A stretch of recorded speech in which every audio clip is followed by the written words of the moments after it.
The lessons in Netflix's new animated coming-of-age musical Leo might be clichéd, but they are presented with enough heart to turn even the most cynical viewers into fans of the titular reptile. Leo, voiced by Adam Sandler, is a lizard, and he's lived in the same classroom for nearly 80 years. Hundreds of fifth graders have walked through the halls of Fort Myer Elementary School, so there's not much Leo hasn't seen when it comes to angsty preteens and their anxious parents. Their aesthetics and preoccupations have changed. The most recent class of students are glued to their phones and no longer sporting mohawks, but their problems are largely the same. From his tank, which he shares with a turtle named Squirtle, Burr, Leo observes each new batch of kids with a distant curiosity. All of that shifts when Leo overhears an adult during parent-teacher conferences remarking on his age. According to the bespectacled gentleman, the lizard looks like he's nearing the end of his life. The conversation shocks Leo, who becomes obsessed with making the most of what is surely his last year. He endeavors to be free, to see the world, or, realistically, more of Florida, where the animated feature is set, and find purpose beyond being a class pet. Where Leo heads won't be shocking to most people, especially the adults watching. The comedy, directed by Robert Marionetti, Robert Smigel, and David Wachtenheim, and written by Smigel, Sandler, and Paul Sado, is conventionally framed. But what makes Leo special are the kinds of lessons on offer. Its message is well-timed for a generation who find themselves held hostage by their parents' anxieties and stand to inherit a world of problems. Leo encourages adults to let go and reminds kids that growing up doesn't have to be so scary. The new school year opens with a song and an announcement. An ensemble tune about the last year of elementary school ends with the realization that Ms. Salinas Allison Strong, a beloved teacher, is pregnant. The news devastates her students and their guardians, who have historically hated the school's substitute teachers.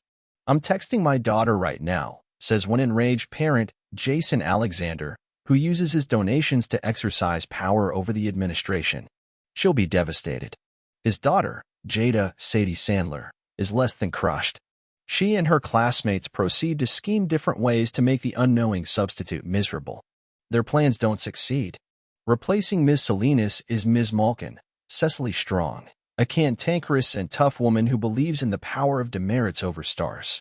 She institutes dramatic changes to the classroom, including a rule that forces one student to take home a class pet each weekend. The students bristle at this idea until they realize that Leo isn't just an ordinary lizard, but a talking one. Summer, Sunny Sandler, a chatty fifth grader with a tendency to bore people with her monologues, figures it out first. She unwittingly intercepts Leo's attempt to escape out of her bedroom window. The lizard is trying to see the world, after all, and in the process flings him into her wall. "Mother of Godzilla," Leo shrieks, prompting Summer to inquire about the source of that noise. There's a cardinal rule in the world of Leo that animals can never speak to humans. What would happen if the two-legged creatures realized they weren't the only sentient beings in the animal kingdom? Chaos, of course. Leo convinces Summer that she's the only one who can hear him, and the shared secret leads to genuine friendship. The fifth grader, one of the most unpopular in her class, starts to treat Leo like a therapist. She expresses her concerns, and in response, he gives her advice to help her fit in. "Try breaking up your monologues by asking people what they think," he suggests. When Summer takes his advice, she starts to make friends. Most of Leo proceeds in a similar after-school special manner. Each week, a different kid takes the lizard home, and he, after convincing them that no one else can hear him, offers to listen to their problems. These vignettes effectively satirize modern parenthood and showcase the range of Leo's counsel. Sandler does characteristically great voice work, giving Leo a curmudgeonly personality founded on real sensitivity. He's like a geriatric Count Dracula from Hotel Transylvania. The more advice Leo gives to the kids, the more purpose he finds in his life.